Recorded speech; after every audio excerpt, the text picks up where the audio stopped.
Hello నమస్తే అండి. నేను మీ ఝాన్సీని. Welcome to our channel. ఈ వీడియోలో రవ్వ దోస చూపిస్తాను.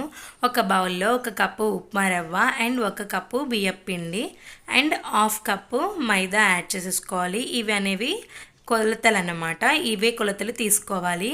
నేను ఇవన్నీ ముందు కట్ చేసి పెట్టుకున్నాను. 3 green chillies and 1 onion cut చేసుకొని వేసుకోండి. అండ్ కొంచెం కొత్తిమీర, ఒక చిన్న సైజ్ అంతా అల్లం ముక్క.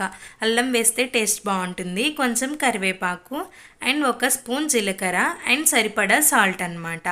తర్వాత మీకు సరిపడినన్ని వాటర్ పోసేసుకోండి. యాక్చువల్లీ ఈ పిండి కలుపుకోవడానికి మీకైతే వాటర్ అనేది ఎక్కువ పడుతుంది. రవ్వ దోశ అంటే పిండి చాలా పలచంగా ఉంటుంది.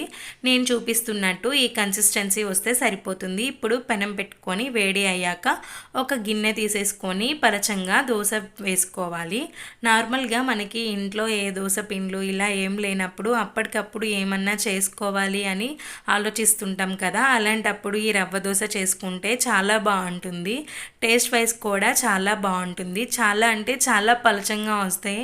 బయట ఎప్పుడు మనం వెళ్ళినప్పుడు తింటూ ఉంటాం కదా. ఒకసారి ఇలా ఇంట్లో ట్రై చేసేసుకోండి.